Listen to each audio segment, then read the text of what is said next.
Welcome to फ्यूकी education. I am Deepali Khare. बढ़ते हैं हम अपनी नेक्स्ट सीरीज की तरफ जो है वेरी शॉर्ट आंसर टाइप्स। हम देख रहे थे नियोजन प्लानिंग देख रहे थे, इसके हमने एमसीक्यूज कवर करे। अब हम चलते हैं इसमें वेरी शॉर्ट आंसर टाइप जो है अति लघु उत्तरीय प्रश्न। तो सबसे पहला प्रश्न है इसमें, नियोजन किस प्रकार दिशा प्रदान करता है। इन्होंने पूछा है कि किस प्रकार नियोजन हमें एक दिशा प्रदान करता है, मतलब एक डायरेक्शन देता है। तो देख लेते हैं इसका आंसर। नियोजन किए जाने वाले कार्य के बारे में पहले से ही एक संरचना बनाने की प्रक्रिया है। ठीक है, हमें जो वर्क एग्जीक्यूट करना है या काम करना है आगे की भविष्य की योजनाओं पे, उसके लिए पहले से ही हम एक संरचना करते हैं। ठीक है, स्ट्रक्चर बनाते हैं कि किस किस तरीके से हम कार्य करेंगे। तो यह किसी व्यक्ति या संगठन द्वारा प्राप्त किए जाने वाले उद्देश्यों और लक्ष्यों को परिभाषित करने में सहायक है। जो भी संगठन में व्यक्ति आए हैं, उस उद्देश्य को कुछ ना कुछ उनका निर्धारित तौर से उद्देश्य होगा, उसको पूर्ण करने के लिए वो एकत्रित हुए हैं। तो उसको पूर्ण करने में दिशा अगर हमारे पास होगी, एक दिशा के हमारे पास एक रूट मैप की तरह है कि हमें अगर यहाँ से दिल्ली जाना है तो हम उसके लिए दिशा निर्देश फॉलो करते हैं कि अगर हम बाई रूट जा रहे हैं तो उसमें हम क्या रोडवेज में क्या रूट फॉलो कर रहे हैं, तो हम गूगल मैप या उसकी तो हम क्या कर रहे हैं, एक दिशा निर्धारित कर रहे हैं। तो हम उद्देश्य क्या है, हमारा दिल्ली होगा। तो उसी तरह हम जब हम नियोजन कर रहे हैं तो हम क्या है, भविष्य की योजनाओं की तरफ झांक रहे हैं, तो उसके लिए एक रूट फॉलो कर रहे हैं। ठीक है, जिसी को हम क्या बोलते हैं, दिशा बोलते हैं, या रूट वे या मैप बना रहे हैं उसका कि हमें किस तरीके से क्या क्या कार्य करना है जो हमारे उद्देश्यों को प्राप्त करने में सहायक होगा। ठीक है, उद्देश्य और लक्ष्य प्रबंधकों को उन कार्यों के बारे में ही सही दिशा प्रदान करते हैं जिनका पालन उन्हें प्राप्त करने के लिए किया जाना चाहिए। उद्देश्य हमें क्या बताते हैं कि हमें जो प्राप्त करना है, इससे हमें क्या फायदा होगा, हमें संगठन को, लोगों को, जो भी हमसे जुड़े हुए उससे क्या फायदा प्राप्त होगा। तो ये हमें वो चीज निर्धारित करने में सहायक होते हैं। योजना यह भी सुनिश्चित करती है कि विचारों में स्पष्टता हो और सही दिशा में सही कार्यवाही की जा सके, जिसके परिणाम स्वरूप उद्देश्यों को प्राप्त किया जा सकता है। योजना हम क्यों बनाते हैं, हम उससे ये सुनिश्चित करते हैं क्लियर कट हो, जो हमारा प्लान है वो बिल्कुल क्लियर हो कि हम क्या अचीव करना चाहते हैं और हम क्या उस अनुसार हम क्या कर सकते हैं, दिशा दे सकते हैं, हमको क्या प्राप्त करना है। तो प्राप्त जो करना वो उद्देश्य या लक्ष्यों की प्राप्ति है। तो वो बहुत हमारे जो ऑब्जेक्टिव्स होते हैं, हमें क्या सेट करना है, वो बहुत क्लियर कट तरीके से होते हैं। तो दिशा में सही कार्यवाही और उसी ओर, जैसे हमें दिल्ली की ओर जाना तो उसी वही रूट मैप लें कि जिसमें हमें बैरियर्स कम मिले। ठीक है, अपने लक्ष्यों तक पहुंचने के लिए। तो हम अगर एक सही रूट मैप लेते हैं तो हम लक्ष्य पे समय पे पहुंच सकते हैं। उसी तरह के अगर हम व्यवसाय में एक दिशा का फॉलो करते हैं तो हम उसमें साधनों का और जो समय का जो नष्ट होता है, समय नष्ट हो रहा है या संस्थान उसकी नष्टता से हम उसको बचा सकते हैं। तो हम समय की भी बचत कर रहे हैं। तो दिशा हमें कार्यवाही एक सीरीज देती है जिससे हम प्रॉपर एक्शन ले सकते हैं, जो उद्देश्यों को हम प्राप्त कर सकते हैं। नियोजन प्रत्येक के विभाग को यह जानने में मदद करता है कि उनके कार्य वास्तव में क्या है, ताकि संगठन के समान उद्देश्यों को प्राप्त करने में समन्वित तरीके से काम हो सके।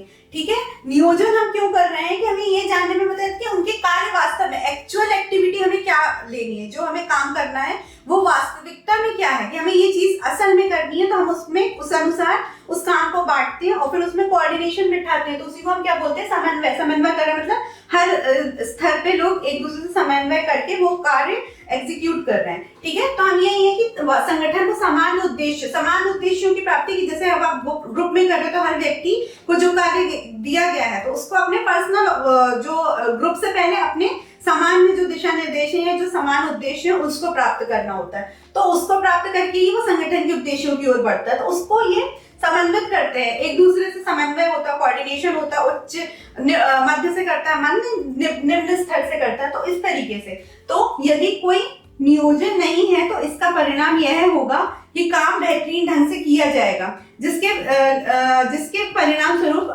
अकुशलता होगी। इसलिए नियोजन को यह सुनिश्चित करता है कि संगठन को वांछित लक्ष्य सुचारू रूप से प्राप्त हो। अब ये बोले विदाउट प्लानिंग के क्या होगा, प्लानिंग के बिना भी कार्य होगा, लेकिन उसका क्या रिजल्ट होगा कि बेहतरीन तरीके से किया जाएगा। ठीक है, मतलब वो हर लोग अपनी मनमानी या अपना तरीका अपनाएंगे, लेकिन वही वो चीज अगर प्लानिंग एग्जीक्यूट होगी कि इस तरीके से करना है, दिशा निर्देश कौन दे रहा है, आपका मैनेजर दे रहा है, तो उसका ये एक अकुशल और कुशल काम के बीच में अगर हम इसका डिफरेंशिएट करेंगे तो हम पाएंगे जो कुशल तरीके से किया गया है वो लक्ष्यों को प्राप्त करने में सहायक होता है। इसलिए नियोजन हमें दिशा प्रदान करता है कार्यों को भविष्य की योजनाओं में कार्यान्वित करने के लिए और लक्ष्यों की प्राप्ति के लिए। चलते हैं सेकंड क्वेश्चन की ओर।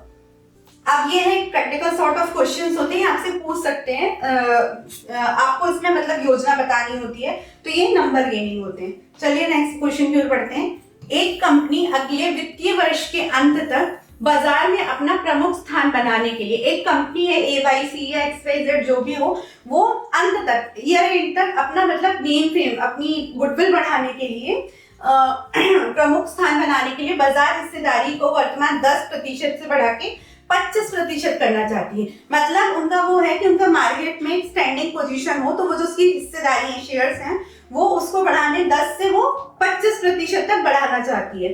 ठीक है। बिक्री प्रबंधक सुश्री रजनी को एक प्रस्ताव तैयार करने के लिए कहा गया जो उद्देश्यों को प्राप्त करने के लिए उपलब्ध विकल्पों की रूपरेखा तैयार करें। तो अब जो इनकी मैनेजर है जिनका नाम है रजनी, उसको एक प्रपोजल तैयार करने के लिए कहा गया जो उद्देश्यों को प्राप्त, जो ऑब्जेक्ट्स हैं वो उनको प्राप्त कर सके और उस तरह की रूपरेखा मतलब उसका स्ट्रक्चर बना सके, प्लानिंग की डिजाइन बना सके।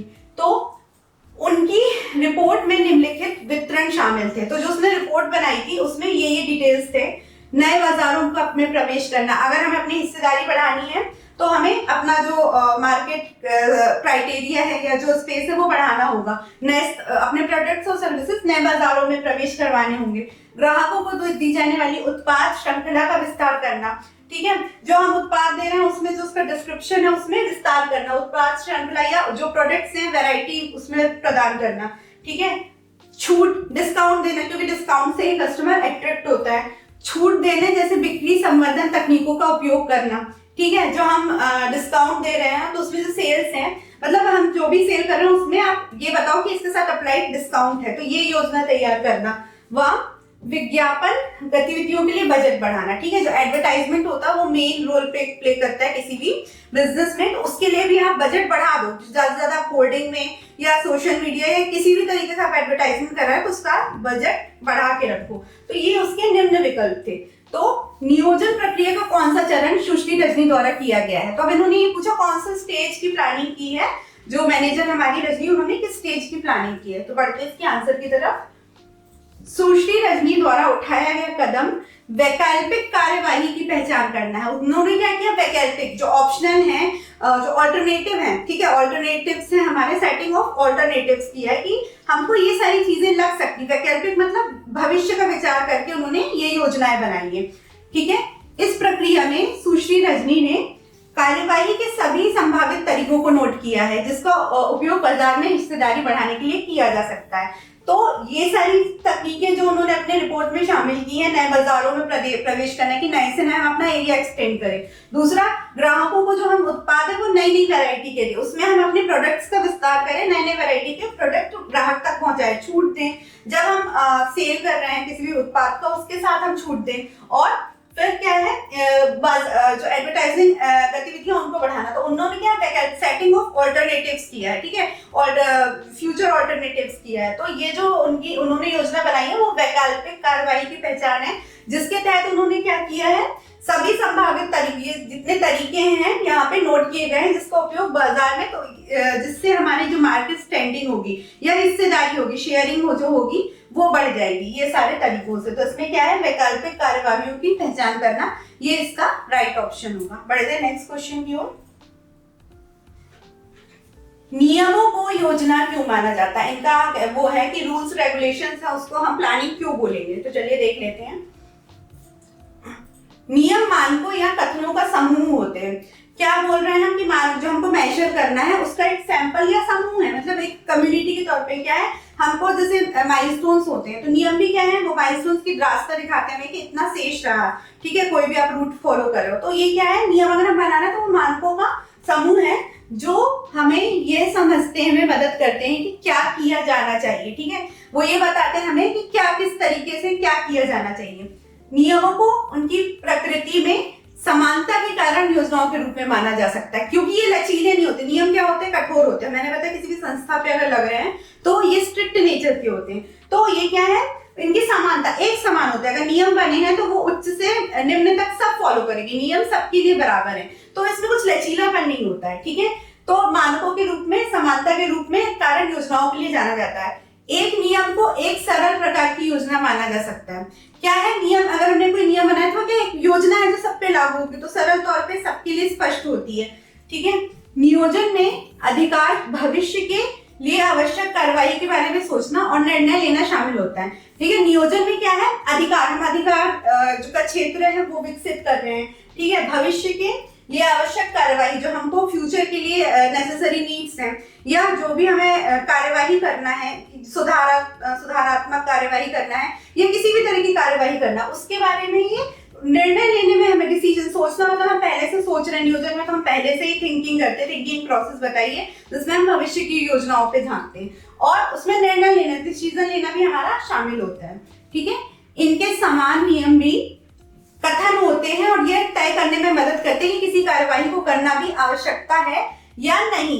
ठीक है, तो इनमें बताया कि इनके समान नियम जो रूल्स रेगुलेशंस होते हैं, हमें वो ये डिसाइड करने में मदद करते हैं कि जो हम कार्यवाही करेंगे, जो भी हम एक्शन लेंगे, उसमें ये चीज की स्ट्रिक्टनेस जरूरी है या नहीं। मतलब ये समान नियम होते हैं जो सब पे लागू होते हैं, कठोर तरीके के नहीं होते हैं, और ये हमें कार्यवाही करने के लिए जो आवश्यक तत्व है उसके लिए ये नेसेसरी है या नहीं, ये डिसाइड करने में मदद करते हैं। नियम प्रकृति में कठोर हो सकते हैं। ठीक है, कठोर इसलिए होते हैं क्योंकि ये लचीले नहीं होते, ये सब पे समान रूप से डायरेक्ट तरीके से लागू होते हैं और उनका पालन करने की आवश्यकता होती है। ठीक है, नियम जो है वो सबके लिए बने रहते हैं, उच्च से लेके निम्न स्तर तक सबके समान रहते हैं, इसमें कोई लचीलापन नहीं आएगा कोई, क्योंकि ये स्ट्रिक्ट तौर के होते हैं, इनका उल्लंघन करने पे आपको किसी तरह का दंड वगैरह मिलता है, तो इसीलिए ये समान रूप से लागू होते हैं सब पे। नियमों का पालन न करने पर संगठन द्वारा अनुशासनात्मक कार्यवाही की जा सकती है, एडमिनिस्ट्रेटिव इंक्वायरी की जा सकती है अगर आप नियमों का उल्लंघन करते हैं। जैसे हम ट्रैफिक नियम तोड़ते हैं तो चालान भरते हैं, तो उसी तरह से आप किसी संस्था के नियम तोड़ रहे हैं तो जो एडमिनिस्ट्रेटिव कार्यवाही है या अनुशासनात्मक डिसिप्लिनरी एक्शंस आपके खिलाफ हो सकते हैं कि आपने मिसकंडक्ट किया या जो भी चीजें की, तो इसीलिए नियमों को एक सरल योजना के रूप में हम मान सकते हैं। चलते हैं नेक्स्ट क्वेश्चन की ओर। ये भी एक प्रैक्टिकल सॉर्ट क्वेश्चन है। रामा स्टेशनरी मार्ट ने सभी भुगतान केवल ई ट्रांसफर द्वारा करने का निर्णय लिया। उन्होंने बोला कि हम कैशलेस ट्रांजैक्शन करेंगे, कैश हम एक्सेप्ट नहीं करेंगे, तो जितना भी वॉलेट है, जीपे है, उसके द्वारा उन्होंने करने का निर्णय लिया। रामा स्टेशनरी मार्ट द्वारा अपनाई गई योजना के प्रकार की पहचान करें। अब जो उन्होंने योजना बनाई है उसका हमें उसकी योजना की पहचान करना है। तो रामा स्टेशनरी द्वारा अपनाई गई योजना का प्रकार ई ट्रांसफर द्वारा सभी भुगतान करने की भुगतान नीति है। मतलब हम क्या है, डिजिटल ही पेमेंट्स एक्सेप्ट करेंगे, लाइक जीपे, वॉलेट हो गया, पेटीएम हो गया, उसके द्वारा करेंगे। इन्होंने कैशलेस ट्रांजैक्शंस की नीति को अपनाया है, जिसमें ये ऑनलाइन पेमेंट ही लेंगे। तो e transfer, electronic transfer, fund, NEFT वगैरह हो सकता है, बहुत सारे डिजिटल फॉर्म के तरीके हैं जिनसे हम ई ट्रांसफर कर सकते हैं। तो इन्होंने नगद रूपी जो व्यवस्था थी रोकड़ की, वो समाप्त की। इन्होंने अपनी जो नई योजना बनाई उसको हम ई ट्रांसफर की श्रेणी में रखेंगे, जिसमें हम डिजिटल फॉर्म्स देखते हैं। चलिए देखते हैं नेक्स्ट क्वेश्चन। इन्होंने पूछा है, क्या बदलते परिवेश में योजना बनाना कारगर हो सकता है? अपने उत्तर में समर्थन के कारण बताइए। जो चेंजिंग एनवायरनमेंट है उसमें प्लानिंग की जरूरत है, आप अपने रीजंस बताइए। तो चलिए देखते हैं। बदलते परिवेश में योजना के सही ढंग से काम करने की संभावना कम होती है, क्योंकि अगर चैलेंजेस आते हैं, ठीक है, किसी भी संस्थान में चैलेंजेस नियम तौर पे आ रहे हैं, सरकार बदलती, बहुत सारे फैक्टर होते हैं चेंजेस के, तो किसी भी कारण से अगर चेंजेस आ रहे हैं किसी भी योजना में, तो उसमें क्या है, काम करने की संभावना कम हो जाती है। ठीक है, क्योंकि ये ऐसे बहुत सारे टेक्निकल फैक्टर्स होते हैं, बाहरी फैक्टर्स होते हैं जो एक वातावरण में आते हैं और उनको कंट्रोलेबल नहीं होते, जिसको हम कंट्रोल नहीं कर सकते हैं, तो ये कम होती है। तो व्यवसाय की प्रकृति गतिशील होती है। व्यवसाय क्या है, लंबे समय तक चलने वाला नाम है। ठीक है, आज के लिए नहीं, हम सालों साल के लिए मानते हैं कि हमारा बिजनेस लंबे समय तक चलता रहेगा और ये लगातार बदलती रहती है। तो जब गतिशीलता आ रही है तो चैलेंजेस भी आएंगे, है ना, कई तरह की कंडीशंस आएंगी जिसमें हमको जो फेस करनी होती है। तो उदाहरण के लिए सामाजिक, राजनीतिक, अब क्या एक बिजनेस पर्यावरण पे, जो हमने पिछले चैप्टर में देखा था, क्या तत्व शामिल होते हैं जो प्रभाव डालते हैं, तो उसमें है सामाजिक, ठीक है, लोगों की समाज रीतियों परंपराओं से जुड़ा होता है, राजनीतिक, सरकारों से जुड़ा होता है, सरकार बदल गई, नियम और विनियम जैसे कारक निरंतर आधार का परिवर्तन के लिए प्रवण होते हैं। तो ये सारी चीज होती है कि जैसे रूल्स रेगुलेशंस बदल रहे, सरकार आई, टैक्स नीति बदल गई, बहुत सारे इनकम स्लैब्स का वो हो गया, तो ये सारे कारक हैं जो इस पे परियोजना पे परिवर्तन लाते हैं। मतलब कोई भी जो परिवेश हो उसमें परिवर्तन लाने के लिए ये सारे कारक जरूरी हैं। ठीक है, तो योजना ऐसे परिवर्तनों का पता नहीं लगा सकती और इसलिए उनकी प्रभावी साबित नहीं होती। ठीक है, अब क्या सरकार कब बदलेगी, वो क्या अपनी टैक्स नीति लेके आएगी, क्या नियम कानून निकालेगी, इसका एक जो मैनेजर है या कोई भी बिजनेस पर्यावरण है वो पहले से अनुमान नहीं लगा सकता, इसलिए लचीले होते हैं, एज पर कंडीशन होते हैं। तो उसका क्या प्रभाव पड़ेगा ये हम पहले से नहीं बता सकते। तो उदाहरण के लिए उन्होंने बोला है कि एक कंपनी ने सफेद ब्रेड बनाने की योजना बनाई। उन्होंने व्हाइट ब्रेड जो होता है उसका प्रोडक्शन शुरू किया, लेकिन लोगों के स्वास्थ्य के प्रति अधिक जागरूकता होने के कारण बाजार की मांग ब्राउन ब्रेड की ओर बढ़ गई। अब देखिए ये क्या है, लाइफस्टाइल पे वो है कि लोग हेल्थ के प्रति सुचारू हो रहे हैं। ठीक है, व्हाइट ब्रेड में क्या होता है, मैदा होता है, मैदा जैसे तत्व पाए जाते हैं, और जो ब्राउन ब्रेड रहती है वो फ्लोर से बनती है, आटे से बनती है। तो लोगों ने अपनी हेल्थ को या लाइफस्टाइल को सुधारने के लिए ये ब्राउन ब्रेड की मांग बढ़ाई। क्यों? क्योंकि उनको लगता है कि हम लोग जो है हेल्थ के प्रति सुचारू या सचेत हो रहे हैं। तो इसकी जो व्हाइट ब्रेड बनाने की जो योजना थी वो फीकी पड़ जाएगी, क्योंकि अब लोग क्या है फिटनेस जिम वगैरह जाने लगे। तो ये सारी टेक्निकल चीजें जिस पे कंट्रोल नहीं कर सकता कोई भी बिजनेस पर्यावरण। यहाँ कंपनी को अपनी पिछली योजनाओं को बदलने की जरूरत थी, क्योंकि बाजार के कारक योजना के अनुसार नहीं थे। कारक क्या थे? मांग किसकी थी? मांग थी ब्राउन ब्रेड की। ठीक है, आटा जो है आटे वाली ब्रेड चाहिए, आटा वाले बेकरी प्रोडक्ट्स चाहिए, हमें मैदा नहीं यूज करना, क्योंकि लोग अब क्या है जिम जाने लगे, हेल्थ के प्रति सुचारू हो गए। तो ये भी एक सामाजिक चेंज में कि लाइफस्टाइल बदल रही है, तो इसको हम क्या है कंट्रोल नहीं कर सकते। तो इसीलिए अब ये जो है मानक कंपनी ने जो सेट किया है व्हाइट ब्रेड बनाने का, वो उनके मानकों पे योजना के अनुसार खरा नहीं उतरेगा, क्योंकि अब क्या है लोगों की मांग और टेस्ट जल्दी बदलता है। तो उसी अनुसार लोगों की मांग के अनुसार ही उत्पाद का प्रोडक्शन होता है या उत्पादन होता है। तो अब इनको ये स्ट्रेटेजी बदलने की जरूरत है, इनको ब्राउन ब्रेड का प्रोडक्शन ज्यादा करना चाहिए। ठीक है, तो ये है हमारे क्या बदलते परिवेश में योजना बनाना कारगर हो सकता है। तो ये उसका रीजन है उसके उदाहरण के सहित। ठीक है, चलते हैं हमारे नेक्स्ट सीरीज की ओर जो है शॉर्ट आंसर टाइप्स। तो ये हमारे हैं लघु उत्तरीय प्रश्न, जिसमें पहला प्रश्न है हमारा कि नियोजन की परिभाषा के मुख्य पहलू क्या है। पहलू बताने हमें कि क्या है प्लानिंग के। तो नियोजन उन कार्यों के बारे में पहले से विश्लेषण और निर्णय लेने की प्रक्रिया है जिन्हें करने की आवश्यकता है। हम क्या कर रहे हैं, फ्यूचर पहले से ही प्लानिंग कर रहे हैं, भविष्य की ओर झांक रहे हैं, उसमें हम प्लानिंग कर रहे हैं कि हमें क्या क्या किन कार्यों को करने की आवश्यकता है। ठीक है, तो और उन्हें किस तरीके से किया जा सकता है। तो हम इसमें दो चीज देखते हैं, सबसे पहले कि क्या और किस तरीके से, क्या किस तरीके से, क्यों, कब, ये सारी चीजें नियोजन में हमारी शामिल होती हैं। ठीक है, यह एक प्रकार का मानसिक व्यायाम है। हमने ये मानसिक व्यायाम है क्योंकि ये मैनेजर द्वारा पहले से एडवांस थिंकिंग है, भविष्य की योजनाओं के बारे में सोचना। तो ये क्या होता है, हमारा एक मेंटल एक्टिविटी है, हम पहले से प्री प्लान करके चीजें कर रहे हैं, जिसमें एक प्रबंधक उन लक्ष्यों पर निर्णय लेगा जिन्हें प्राप्त करने की आवश्यकता है। सबसे नियोजन में जो हमें लक्ष्य तक कैसे पहुंचना है, हम जहाँ खड़े हैं, जहाँ का हमें रूट मैप पहुंचना है, उसके बारे में जो प्लानिंग है वो हम करते हैं नियोजन में। तो जो प्रबंधक है हमारा उसी चीजों के बारे में जो लक्ष्य हमने निर्धारित किए हैं उन तक हमें कैसे पहुंचना है उसकी योजना बनाएगा। तो उसकी ये आवश्यकता है और उन साधनों पर जिनके माध्यम से उन लक्ष्यों पर किया जा सकता है। ठीक है, साधन भी हमें देखने, रिसोर्सेज भी देखने जो हमारे मदद या सहायक रूप से काम करेंगे हमें जिन लक्ष्यों तक पहुंचना है। ठीक है, तो इसमें भविष्य की ओर देखना शामिल है, क्या एक फ्यूचर एक्टिविटीज है। नियोजन में हम हमेशा फ्यूचर की तरफ देखते हैं, भविष्य की योजनाओं के बारे में अनुमान लगा के उसको बनाते हैं, और नियंत्रण में जो लास्ट है उसमें हम बैकवर्ड्स जाते हैं। ठीक है, वो बैक प्रोसेस होती है जिसमें हम पीछे की तरफ देखते हैं, इसमें हम भविष्य में आगे की ओर देखते हैं। तो इसलिए इसको एक मेंटल एक्टिविटी बोला जाता है और भविष्य की ओर देखने वाली प्रक्रिया शामिल है। इसे उद्देश्यों और लक्ष्यों को निर्धारित करने, विकल्पों को स्थापित करने और उचित कार्यवाही पर निर्णय लेने के रूप में परिभाषित किया जाता है। सबसे पहले हमने इसमें क्या किया, पहला ही जो प्रक्रिया में जो काम होता है उद्देश्यों का निर्धारण करना।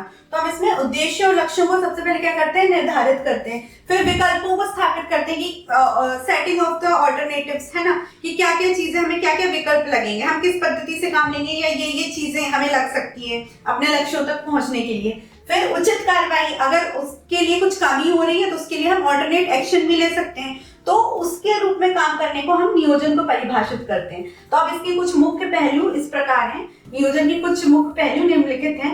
नियोजन एक निश्चित उद्देश्य को पूरा किया जाना चाहिए। जो हमने एक सेट ऑफ ऑब्जेक्ट बनाया कि हमें लक्ष्य कमाना है, ठीक है, हमने ये सोचा कि हमको प्रॉफिट कमाना है, ये हमने एक उद्देश्य सेट किया, तो उसी को लागू करने के बारे में योजना बनाई जानी चाहिए। तो ये हमारा क्या हो गया, प्रॉफिट जो है अचीव करना, वो हमारा एक निश्चित उद्देश्य हो गया, ठीक है। नियोजन के साथ एक निश्चित उद्देश्य को पूरा किया जाना चाहिए, ठीक है। जो आपने सेट किया है ऑब्जेक्टिव्स, उसको हमें प्राप्त करना है। यही हमारा नियोजन का प्रथम कार्य भी होता है कि setting of identifying the purpose, मतलब उद्देश्य का निर्धारण करना। तो यही एक निश्चित पहलू के रूप में हो गया। दूसरा है, योजना को एक निश्चित समय अवधि के लिए परिभाषित किया जाता है। योजना क्या होती है, हमेशा के लिए नहीं बनाई जाती, एक निश्चित अवधि के लिए, लिमिटेड टाइम पीरियड के लिए बनाई जाती है। यदि योजना एक निश्चित समय अवधि के भीतर नहीं बनाई जाती है तो ये बेकार हो सकती है, ठीक है, यूजलेस हो जाएंगी। जैसे कोई प्लान हमने बनाया आज के लिए, फॉर एग्जांपल अगर आज के लिए हमने कोई प्लान बनाया कि हमारा ये डे रूटीन ये इस तरीके का होगा, और अगर वो हम उसको 3-4 दिन तक लागू करेंगे सेम कि हम ये एक तरीके का खाना खाएंगे, तो वो फेल हो जाएगी, क्योंकि हमारा बदलाव क्या है, एक किसी भी, चाहे ह्यूमन लाइफस्टाइल हो या परिवेश हो, बिजनेस एनवायरनमेंट हो, उसके अंतर्गत आता है। तो ये क्या हो जाएगी, योजना क्या है, एक निश्चित समय के लिए जो निश्चित उद्देश्य को पूरा करने के लिए बनाई जाती है। क्योंकि व्यवसायिक वातावरण बदल सकता है, क्या होता है, लचीला होता है, अकॉर्डिंग टू कंडीशंस होता है, उसमें चेंजेस आते रहते हैं। तो जैसे मौजूदा योजना में बदलाव हो सकते हैं और नए कार्यों को लागू करना पड़ सकता है। तो योजना क्या शॉर्ट टर्म के लिए बनाई जाती है, जैसे दीर्घ बनाई आपने लंबे समय के लिए, लघु बनाई शॉर्ट पीरियड के लिए। अगर आपने लघु को बहुत लंबे समय तक खींचा तो जो उसमें चैलेंजेस आ रहे हैं या बदलाव आ रहे हैं उसको वो पूरा नहीं कर पाते, वो मानकों को वो पूरा नहीं कर पाती है। इसलिए इसको एक निश्चित समय के लिए बनाना चाहिए, जिससे हम निश्चित समय के लिए निश्चित रिसोर्सेस का उपयोग करके। तीसरा है, एक बार जब उद्देश्य तय हो जाता है तो अगला भाग यह तय करना होता है कि कार्यों को कैसे प्राप्त किया जाना चाहिए, ठीक है। हमने एक बार उद्देश्य सेट कर लिया कि हमें प्रॉफिट कमाना, अब उसके बाद उसको हम कैसे अचीव करेंगे, उसके लिए हम कार्य कैसे निर्देशित करेंगे या किस तरीके से करेंगे, उसको सेट करना होता है। उद्देश्य को प्राप्त करने के लिए विभिन्न वैकल्पिक कार्यवाही, वैकल्पिक मतलब हम पहले से ही प्री एडवांस में प्लानिंग कर रहे हैं कि हमें क्या क्या कार्यवाही करनी। हमको अगर यहाँ से कोई भी लक्ष्य को प्राप्त करना है तो हम जहाँ खड़े हैं और जहाँ हम पहुंचना चाहते हैं उधर के लिए हमें वैकल्पिक ऑल्टरनेटिव सेट ऑफ ऑप्शंस हमारे पास होने चाहिए। वैकल्पिक कार्यवाहियों का चयन हमें करना चाहिए या उसका उपयोग कर सकते हैं। इसलिए उन वैकल्पिक विकल्पों को उचित रूप से निर्धारित करने की आवश्यकता है, ठीक है। तो हमें क्या यहाँ करना है, ऑल्टरनेटिव सेट ऑफ जो एक्टिविटीज हैं या जो भी कार्यवाही करना है हम वो पहले से निश्चित करेंगे। विकल्पों को हम क्या करें, पहले से निर्धारित या सुनिश्चित करते हैं। चौथा है, सर्वोत्तम परिणाम प्राप्त करने के लिए उपलब्ध विकल्पों में उपलब्ध विकल्प का चयन किया जाना चाहिए, ठीक है। अगर हमको सबसे बेस्ट आउटपुट चाहिए तो हमारे पास जो बेस्ट ऑप्शन है, बहुत सारे ऑप्शंस होते हैं कि हम ये इस तरीके से फैक्ट्री डालना तो वो हम सिटी में भी डाल सकते हैं, या कोई लैंड का आउटसाइड सिटी यूज कर सकते हैं, वहां में वाटर या नेचुरल रिसोर्सेज की भी प्राप्ति हो जाएगी। तो ये जो हमारे पास जितने भी अवेलेबल विकल्प है उसमें से हमें बेस्ट चूज करना है कि हम जिससे बेस्ट आउटपुट या जिसका टारगेट है बेस्ट आउटकम अचीव कर सकें। बढ़ते हैं नेक्स्ट क्वेश्चन की ओर। यदि योजना बनाने में भविष्य के लिए विवरण तैयार करना शामिल है तो इसे सफलता सुनिश्चित क्यों नहीं होती, ठीक है। ये बोल रहे हैं कि अगर हम प्लानिंग कर रहे हैं भविष्य के लिए की जाती है तो हम उसके लिए डिटेल्स तैयार करते हैं, तो क्या ये सक्सेस की गारंटी देता है, ये क्वेश्चन है। तो चलिए देखते हैं। नियोजन को एक अग्रगामी कार्य माना जाता है क्योंकि ये भविष्य में होने वाली घटनाओं की भविष्यवाणी और विश्लेषण करने में सहायक होता है, ठीक है। हमने नियोजन को क्या माना, भविष्य का कार्य माना है कि हम अभी हमने वो चीज अचीव नहीं की है, हमने ये मान के चला कि हम ये अचीव कर लेंगे, इसलिए हम वैकल्पिक जो कार्यवाही है उसका निर्धारण करते हैं। तो हमने क्या है कि भविष्य में हम ये चीज घटित हो सकती है, ये हम मान के चलते हैं, अभी वो चीज घटित हुई नहीं है, ठीक है। तो भविष्यवाणी की हमने और वो हमें सहायक होती है। तो भविष्य अनिश्चित है, फ्यूचर क्या होता है, हमेशा अनसर्टेन होता है कि क्या घट जाए, कब किसके साथ क्या चेंजेस आ जाए, किस तरह की परिस्थिति आ जाए, उसकी हम अनुमान पहले से नहीं लगा सकते। कोई भी प्रबंधक भी वो अनुमान पहले से नहीं लगा सकता और इसीलिए इसकी भविष्यवाणी नहीं की जा सकती क्योंकि फ्यूचर अनसर्टेन है। तो हम एटलीस्ट बॉडी हमारे पास विजुअल पावर नहीं है कि हम भविष्य की भविष्यवाणी कर सके, तो ये हम नहीं कर सकते। ऐसी कई ताकतें हैं जो किसी संगठन में कामकाज के तरीके पर प्रभाव डालती। अब हमने बाहरी कारक जो होते हैं जो एक बिजनेस पर्यावरण को अफेक्ट करते हैं वो हमने पिछले ही चैप्टर्स में देखे थे। तो कई जो माहौल बदलता है किसी बिजनेस का तो उसके कई कारण हो सकते हैं, ठीक है। ऐसी ताकतें प्रकृति में जटिल और गतिशील होती, ठीक है, स्ट्रांग होती हैं, ठीक है, मतलब जो भी चैलेंजेस आ रहे हैं वो क्या होते हैं, जटिल होते हैं, स्ट्रिक्ट होते हैं, कठोर होते हैं और गतिशील होते हैं, ठीक है। गतिशील मतलब निरंतर चेंज होते रहते हैं जिसके परिणाम स्वरूप कम समय में परिवर्तन होते हैं। तो चेंजेस आना किसी भी बिजनेस पर्यावरण के लिए एक आम बात है और वो किस कारण से आ रहा है, क्या उसको किस कारक, कौन सा कारक उसको इफेक्ट कर रहा है, वो चीजें भी हमें इसमें देखनी रहती है। जैसे कि सामाजिक चेंज है, राजनीतिक है, कानूनी है, तकनीकी और सरकार। तो ये कारक किस किस रूप में, सामाजिक, राजनीतिक, कानूनी, तकनीकी और सरकार द्वारा नियम कानून जैसे कारक जल्दी बदल सकते हैं, ठीक है। तो जो एक सबसे ज्यादा प्रभाव डालती है कि लोगों का लाइफस्टाइल बदल रहा है, तो वो सामाजिक में आप देख लो, ठीक है। राजनीतिक, सरकारें बदल गई। कानूनी मतलब कोई नया अधिनियम लेके आ गई, जीएसटी को लेके या टैक्स को लेके या इनकम को लेके सरकार, ठीक है। तकनीकी, कंप्यूटर में, प्रौद्योगिकी में लगातार चेंजेस हो ही रहे हमारे, ठीक है। और सरकार द्वारा नियम और कानून, वही जो वो एक्ट्स, रूल्स, रेगुलेशन वगैरह, तो ये क्या है, एक प्रभाव डालते हैं, तेजी से प्रभाव डालते हैं बिजनेस एनवायरमेंट पे। और ऐसी अनिश्चितता के कारण कोई ये सुनिश्चित नहीं कर सकता कि सफलता प्राप्ति की जा सकती। बहुत सारे जो कारक हैं एक बिजनेस एनवायरनमेंट पे प्रभाव डाल रहे हैं, तो उससे ये सुनिश्चित करना, सक्सेस किसी भी ऑर्गेनाइजेशन की सुनिश्चित करना आसान नहीं होता है। इसलिए लगातार बदलते माहौल के अनुकूल होने के लिए योजनाओं को संबोधित करने की आवश्यकता है, ठीक है। तो जिस हमारे जैसी कंडीशन होगी, जैसे सरकारें बदली तो उसमें जो टैक्स है उत्पादों पे वो बदल गया, गुड्स एंड सर्विसेज पे, तो उस अनुरूप हम तो सस्ता हुआ तो उसकी और हम डिमांड बढ़ाएं या उसका और प्रोडक्शन करें। तो बदलते कारकों के हिसाब से हमें, बदलती परिस्थिति के हिसाब से हमें वो रणनीति या वो योजना बनानी है जो योजनाओं को संशोधित करेगी। इसीलिए ये कहा जा सकता है कि भले ही नियोजन में भविष्य का विवरण तैयार करना शामिल हो, लेकिन ये गारंटी नहीं देता कि सफलता मिलेगी। तो इसीलिए हम ये बोल रहे हैं कि हम भले ही फ्यूचर की प्लानिंग कर रहे हो, डिटेल्स तैयार कर रहे हो, लेकिन ये सक्सेसफुल हो तो इसकी गारंटी कोई भी मैनेजर नहीं दे सकता है, बिकॉज बहुत सारी अनसर्टेनिटीज, अनिश्चितता होती है जो एक बिजनेस पर्यावरण पर प्रभाव डालती है, जो कि हमने निम्न कारणों से पढ़ ली है। तो चलिए चलते हैं नेक्स्ट क्वेश्चन की ओर। व्यावसायिक संगठनों द्वारा किए किस प्रकार के रणनीतिक निर्णय लिए जाते हैं, ठीक है। डिसीजंस पूछ रहे हैं, जो रणनीतिक निर्णय हैं वो कोई भी जो ऑर्गेनाइजेशन है वो किस तरीके से या किस प्रकार से लेता है। तो व्यावसायिक संगठनों द्वारा निम्नलिखित प्रकार के रणनीतिक निर्णय लिए जाते हैं, ठीक है। तो ये हम पॉइंट वाइज पढ़ लेते हैं। सबसे पहले इसमें व्यवसाय की वह पद्धति जिसका अनुसरण किया जाए, ठीक है। वो पद्धति मतलब वो टेक्निक जिसको हम बदल सकते हैं, जिसका हम क्या कर सकते हैं, अनुसरण किया जा सके, ठीक है। जो हम रिपीटिशन में बदल सकते हैं या हम चाहते हैं कि अकॉर्डिंग टू चेंजेस हो तो हम उसमें बदलाव ला सकते हैं, ठीक है। तो हम ऐसी भी स्ट्रेटेजी कोई भी अपना सकते हैं। सेकेंड है यह निर्णय लेना कि नया व्यवसाय शुरू किया जाना चाहिए या नहीं। एक आपका बिजनेस यूनिट ऑलरेडी है, उसमें ये डिसीजन लेना कि आपको एक और यूनिट उसमें बढ़ाना है या ऐड करना है। तो ये शुरुआत किस तरीके से, क्या हमारे पास बजट है, फंड्स है या अवेलेबिलिटी रिसोर्सेज की है, तो ये उस पर निर्भर करता है कि व्यवसाय हमें शुरू एक और यूनिट में करना है या नहीं, या नया व्यवसाय उसी के साथ सुचारू रूप से चल सकेगा या नहीं, ये निर्णय लेना। तीसरा है मौजूदा बाजार में वह स्थिति जिसे किसी कंपनी को हासिल करने का लक्ष्य रखना चाहिए, ठीक है। एट प्रेजेंट कंडीशन वो कंडीशन देखनी है जो कंपनी जो हासिल टारगेट जो किया उसको क्या वो हासिल कर सकती है, अचीव कर सकती है, वो टारगेट्स इसमें शामिल है।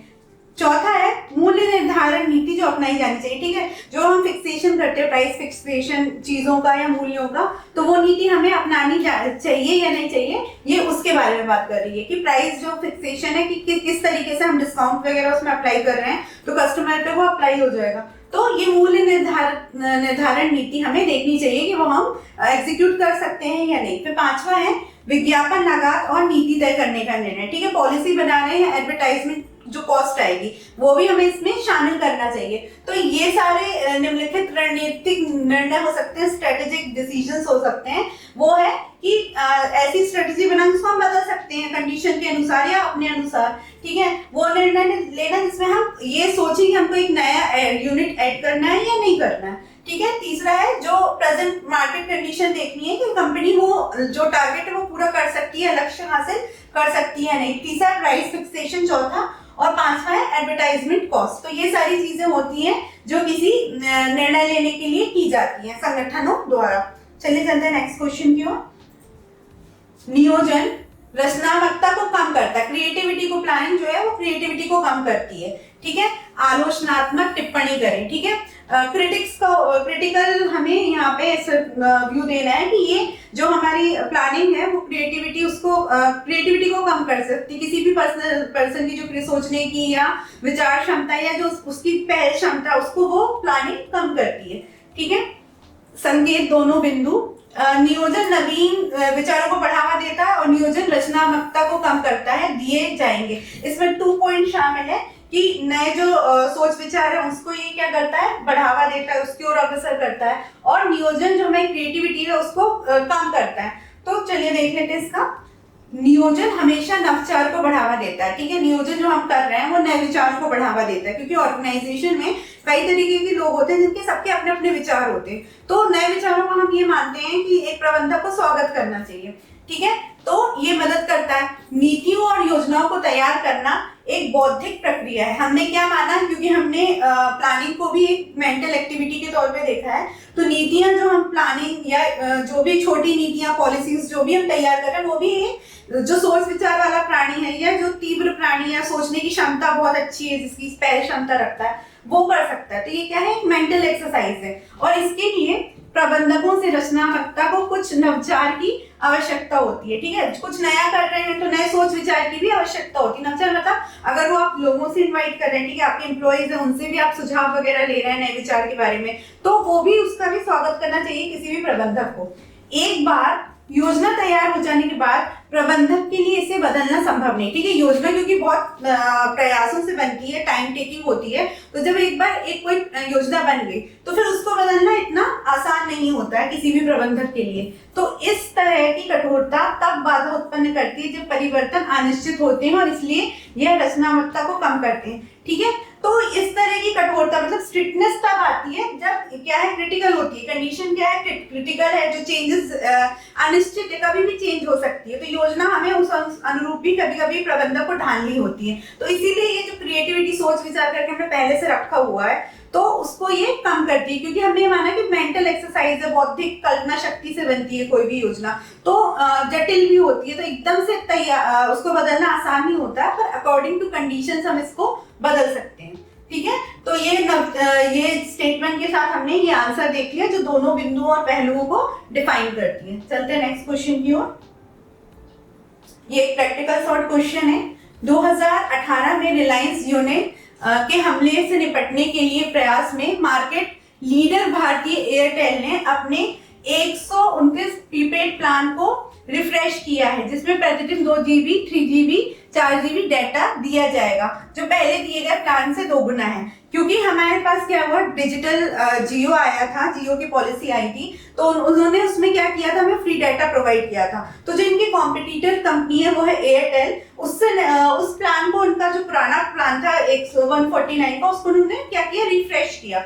तो उसमें इन्होंने क्या, जिसमें प्रतिदिन कितना 2 GB डाटा, 3 GB और 4 GB डाटा दिया जाएगा, जो पहले से प्लान से दुगना था। जो उनका पुराना प्लान था 149 का, ये जो लिमिट इन्होंने बढ़ाई वो उससे पुराने से ज्यादा थी, ठीक है। दिए गए उदाहरण में हाईलाइट किए गए प्लान के प्रकार का नाम बताइए। अब हमको ये योजना या प्लान का प्रकार बताना है और इसके 3 आयाम भी बताइए। तो चलिए हम देखते हैं।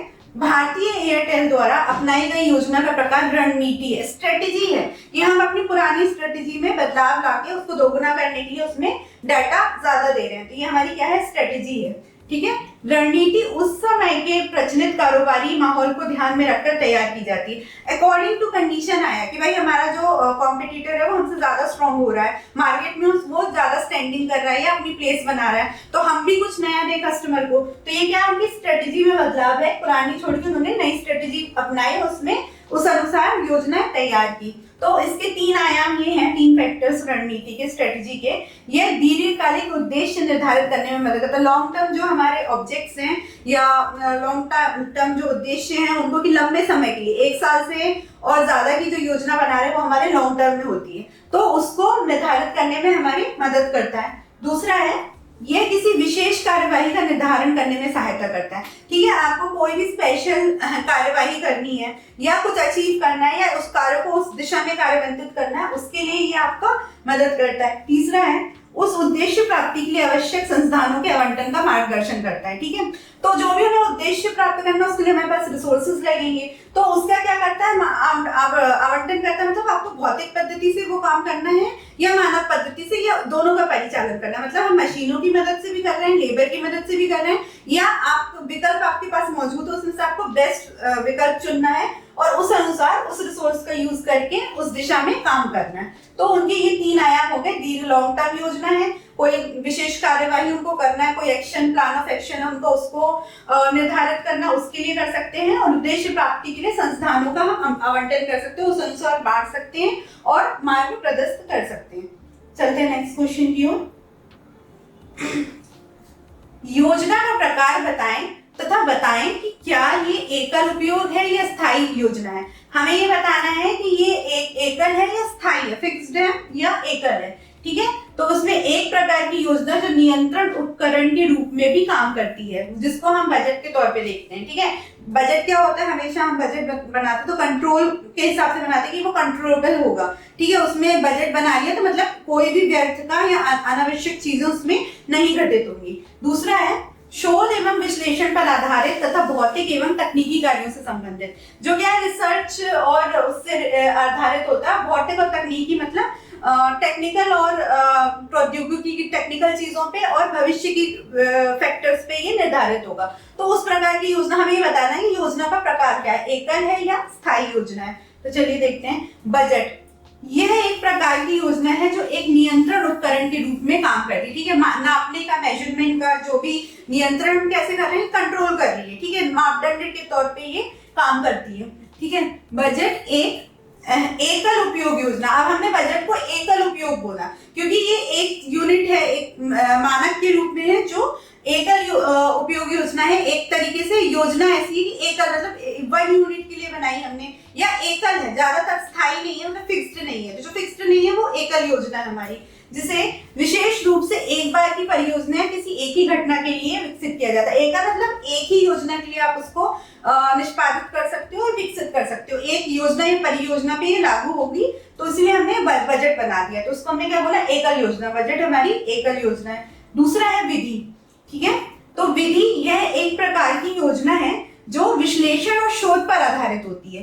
विधि मतलब क्या हो सकता है, एक तरह का लॉ हो सकता है जिसमें आपने बहुत सारी रिसर्च की हो, डिटेल्स इकट्ठे की हो, तो ये उस पर आधारित हो सकता है। ठीक है, इसमें ज्यादातर तकनीकी और शारीरिक कार्य शामिल होते हैं। ठीक है, तो क्या है, डाटा कलेक्शन कर रहे हो आप, तो वो कंप्यूटर से भी तकनीकी कई लाइब्रेरी भी खोज रहे हो, या आजकल डिजिटल लाइब्रेरी है, या तकनीकों का इस्तेमाल कर रहे हो, इंटरनेट पे सर्च कर रहे हो, वेबसाइट पे विजिट कर रहे हो, या और उसमें शारीरिक कार्य, अगर वो एक्सपेरिमेंटल है तो आप जाके डाटा वहां से कलेक्ट कर रहे हो सोसाइटी से, या फील्ड वर्क कर रहे हो, तो ये उस पर आधारित है। विधि एक प्रकार की स्थायी योजना है, ये फिक्स्ड प्लानिंग के तहत है। विधि क्या है, अगर आप कोई भी एक विधि प्रक्रिया अपना रहे हो तो वो एक फिक्स्ड है कि हम यहाँ से डाटा कलेक्शन करेंगे, या हम ये रिसोर्सेज अपनाएंगे, या हम ये डिजिटल लाइब्रेरी या ये रिसोर्सेज हमने उठाया। तो ये इसमें दोनों तरह की क्रियाएं सम्मिलित है, वो शारीरिक और तकनीकी, मतलब आप टेक्नोलॉजी प्लस आप फिजिकल जो यूज है वो दोनों कर रहे हो, अपने शरीर का भी यूज कर रहे हो, टेक्नोलॉजी का भी। तो ये क्या हो गई, हमारी स्थायी योजना है, फिक्स्ड योजना है जो नियमित अंतराल पर होती है। ठीक है, ये एक फिक्स्ड ड्यूरेशन पे होगी, इससे अंतराल होगा, टाइम पीरियड होगा, उस पर ये घटित होगी। तो हमने यहाँ पे देख लिया बजट को एकल योजना जो एक योजना या परियोजना पे लागू हो रही है, और विधि को जो एक अंतराल पर लागू होती है। इसमें हम दोनों तरह की तकनीकी और शारीरिक कार्य इसमें शामिल करते हैं। ठीक है, फील्ड वर्क, टेक्निकल वर्क, इसमें दोनों चीजें शामिल हैं। ठीक है,